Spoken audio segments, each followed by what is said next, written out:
PTI कारकुनान दरवाजा तोड़कर Sindh house में दाखिल, 2 एमएनएस गिरफ्तार। मैट्रिक के तलबा के लिए बड़ी खुशखबरी, बोर्ड का अहम फैसला। मुस्लिम लीग काफ और एमक्यूएम ने इमरान खान -1 फॉर्मूला पेश कर दिया। शहबाज गिल ने टॉक शो के दौरान रमेश कुमार को गाली दे दी। मुनहरिफ अरकान असेंबली के खिलाफ इलेक्शन कमीशन से रुजू करने का फैसला, किसी को नहीं छोड़ूंगा। स्पीकर कौमी असेंबली असद कैसर को 21 मार्च को असेंबली इजलास बुलाने की हिदायत जारी।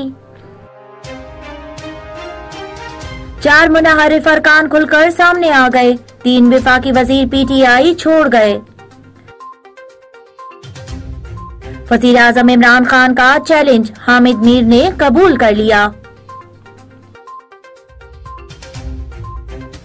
ए चालान गैर कानूनी, हाई कोर्ट बरहम। सेक्रेटरी कानून सीईओ सेफ सिटी अथॉरिटी तलब। मर्सिडीज बेंज की 2023 AQS SUV की पहली झलक सामने आ गई।